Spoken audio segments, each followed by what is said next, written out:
Yo, what's up, guys? Welcome back to We Need to Talk episodes. We're on episode 7, and today we're going to talk about U.S. recruitment crisis. And this is a really big subject, especially because there's wars going on everywhere, all around the world, and there is wars to come around the world. A lot of people are predicting wars to come, and especially these things going on with China and things going on with Russia and Iran, and here we go. We're going to go through these quick 3 things that we're going to talk about today. Today, we're going to go through military faces recruitment crisis, New York Post. 2, we got public confidence in military has fallen to the lowest point in over 2 decades, Fox News. 3, sluggish military recruiting worries Congress. So I chose these because, first of all, New York Post, they have a lot of credibility.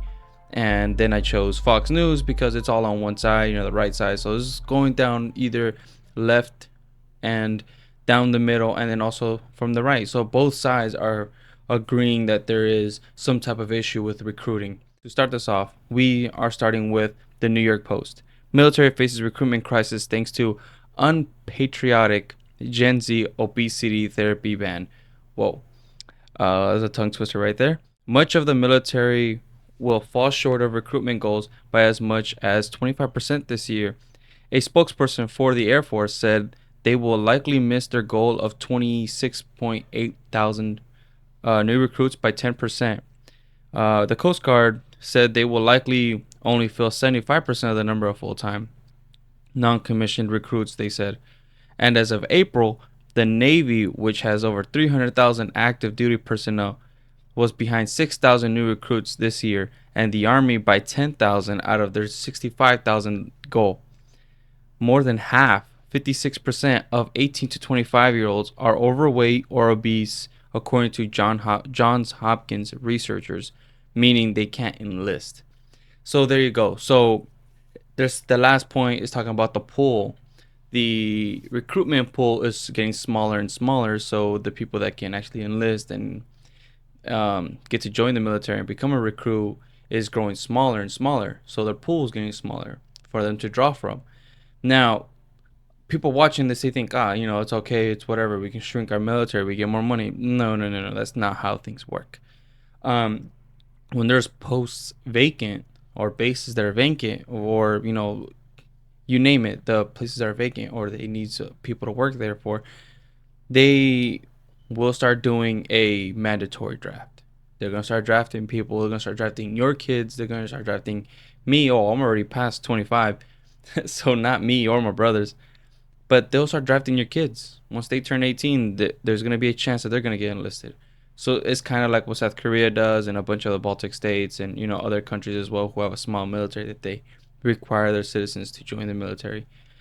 So we're gonna have to do something like that if the recruitment levels stay really low. So that's why I'm covering this today, and that's why this is very important. If you don't want your kids to go to war, being forced to, like, all respect to all the military, and thank you, and I, wholeheartedly thank you for everything and all your service you've provided for this country. I 100% agree on giving you guys, a great retirement. I think you guys should be paid even more. That money is actually worth paying for, from taxes and stuff. But forcing people to enlist, now you're going through, now you're impeding on people's rights. So, you can see where, like, the ball can be dropped, or this can go to a slippery slope really, really quickly. All right, on to our second one. We have from Fox News, woke military policies effect on recruitment overblown. Other factor fueling crisis, expert. A Gallup poll released in July showed public confidence in the military at 60%, noting that while the number compares favorably to other 25 institutions, it represents a worrying trend for the military. According to the poll, the 60% number has not been this low since 1997 and hasn't been lower than 60% since 1988, when 58% of respondents expressed confidence in the military. Those lower numbers of the 1980s, which hovered between 50 and 63%, were during the particularly trying time in American foreign policy. Gallup noted amid the Cold War and high-profile events such as the Iran hostage crisis. However, we can ask young men and women who have decided to risk their lives for America, even die for America, to affirm that our country is inherently racist, Pompeo wrote. How can we ask them to view their brothers and sisters in arms through the narrow prisms of race and gender? The clear and obvious answer is that we cannot. Not without putting their lives at risk on the battlefield. A woke military is a weak military. That's pretty facts right there. A woke military is a weak military because at the end of the day, it's comparing soldiers to other countries' soldiers, and our soldiers have to be stronger, they have to be faster, they have to be smarter. They're saying that it's due to being woke that the military is getting weaker and weaker. So like what I'm pretty sure what they're talking about is the requirements to enlist and make it. They're lowering the bar. So like push-ups wise, you can do less push-ups and make it. You can run a mile more time and make it. You can do less pull-ups and make it. You can run with gear in less time and make it. It's what they're trying to say. All right, number 3, we got military times. Sluggish military recruiting worries Congress. Through the first 5 months of the fiscal year 2022, the service had reached only about 23% of its active duty goal for new recruits. He said the proposed 4.6% pay raise for troops and increased housing stipends in the fiscal 2023 budget request will help, but added that his office is working closely with the services to leverage all authorities, resources, and tools to address these challenges. I'm worried we are now in the early days of a long-term threat to all volunteer service force, with a small and declining number of Americans who are eligible and interested in military service, he said. Every single metric tracking the military recruitment environment is going in the wrong direction.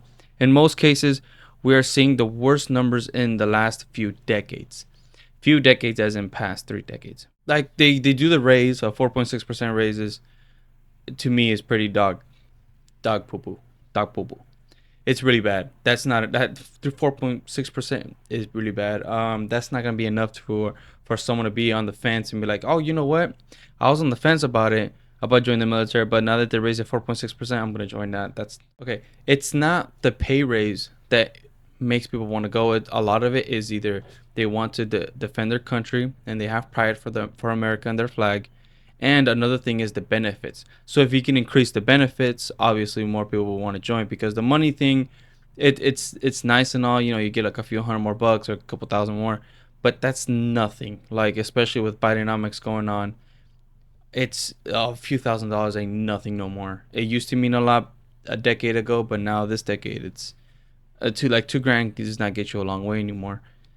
That's like 1 month's worth of rent nowadays. The historical example I got for you guys today is from BBC News. Defense review British Army to be cut to 72,500 troops by 2025. Now, I chose these guys. I chose Britain. And let me tell you why. Britain, if you're a history junkie, you know that Britain used to be a top dog. They used to be a military powerhouse. They used to be they used to be America 300 years ago. And then now, every 100 years, it's just been going down, down, down, down. And you can see why. They lost colonies. They lost they used to get tax revenue from a bunch of countries.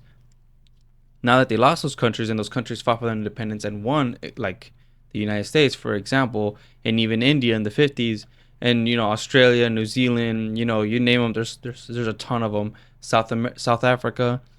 So these countries, they used to be part of Britain, and Canada. They used to be part of Britain, and they used to pay taxes and fees, for being protected under them. And now they can protect themselves, and so much that they could defend themselves against Britain. And Britain didn't find it worthy enough to start a giant war to bring in those countries back, including the U.S., that they only fought for a little bit, and they kind of gave up. So obviously the revenue dries up. When your revenue dries up, you either got to pivot and look for another revenue source, but they didn't. Their economy's been crashing. Their growth has been around 1% every year or less. It's like 0.5%. Look at Britain's GDP growth for the last couple of decades. It's really bad. It's really bad. So when I did a Poland episode, I told you guys in a couple decades that per capita Poland was gonna pass Britain, and that's crazy. If you guys don't know like, I don't know, it's kind of hard to describe it. It's kind of like saying Brazil's catching up to Mexico in GDP. Like, it's crazy, something like that. Now, I chose Britain because they're a big power and they're losing their military. The size of the army is to be reduced by 72,500 troops by 2025 as part of a move towards drones and cyber warfare. The army currently has 76,500 personnel and has not been at its established strength of 82,000 troops since the middle of the last decade, Mr. Wallace said. The number of tanks will be cut from 227 to 148. Upgraded ones. You saw that? You saw how they put the upgraded ones? The RAF will lose 24 of its older Typhoon jets and its fleet of Hercules transport aircraft, and the Royal Navy will be retiring 2 of its older frigates early before the ones that come into service.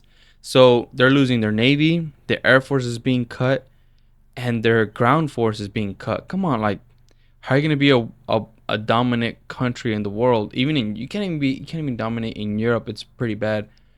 It's 72,000 troops. For an example, the Poland right now is 150k. They're about like 140 something or something like that, but they're at 150k. And they want to go to 300, like 300. Like, I know people like what they're saying about the drones and cyber warfare, but cyber warfare and drones don't take over land. They don't occupy space. For an example, you need humans and troops, and I heard this straight from Lunker. Pretty sure you guys know who Lunker's TV is. He's a big YouTuber. He's a sniper, but I don't know. He's an infantryman, but I don't know exactly what he does. But he described that you need grunts, you need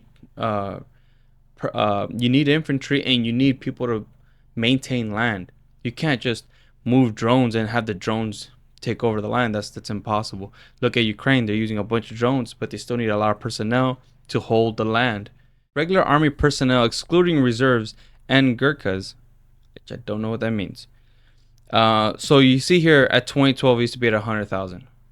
That's pretty, that's all right. I mean, hold on, that's a little more, it's above average in the EU. But if you're a big country, that's pretty low. And then you just keep seeing it drop and drop and drop and drop. And about 2019, it stagnated for 2 or 3 years, and then it's gonna drop again by 2025. So they're saying it's gonna drop to 72,000. Yeah, that's gonna do another drop, and I'm thinking they're not even gonna hit that mark. They're gonna hit 70. They're gonna drop to like 65,000, something like that, and then they're gonna implement a mandatory service. So the last report, the sluggish military recruiting worries Congress. I think that was the most important one out of all of them. The reason being is Congress needs to keep shining a light on this, because without our military, our word to keep countries safe will fall on deaf ears. If we don't get enough volunteers, then we will start a mandatory recruitment like smaller countries like South Korea. Also, a big military would deter countries like Russia and China from starting World War III. And that's exactly what, hold on, I might be butchering this, but maybe it was Tony Roosevelt. I don't know who it was. But there's a famous president who used to be a general. He said, walk around, speak softly, but walk around with a big stick. Basically saying, be gentle, be kind, be cordial. We'll trade, we'll negotiate, but not bring out our sticks. And once we do bring out our sticks, you can see that my stick is bigger than your stick. Basically saying, okay, let's keep this cordial, because if not, we're going to bust some heads. And when we bust some heads, I'm busting more heads than you are. And that's exactly what keeps the world in peace. There's so many people, when I was younger, they used to say, why are we spending so much on the military? They're complaining that we need money somewhere else. I was like, okay. For example, if our military drops about 50% of its GDP towards the military, so many more countries would be in wars right now. You have no idea. If you think this Ukraine and Russia thing is the worst thing that came out, Russia will be conquering other places too. Like, they'll be conquering Azerbaijan. They will take the rest of Georgia. Turkey will start a war with Syria. You know, there will be so many countries will be. Saudi Arabia will be starting a war. There's already wars in Yemen, and the United States, with all its efforts trying to stop that war and try to give peace, just like when we defended Kuwait. There's like Pakistan and Iran and Iraq. Iran and Afghanistan are in bad terms right now. They're fighting constantly. Pakistan is fighting constantly with India. There's so many countries bickering. South Korea and North Korea. Without us, there would be no South Korea. Imagine all those millions of people in South Korea right now. Go to South Korea, you fly out there. You see all these people just walking around free and, voting and eating and stuff like that. Most importantly, eating.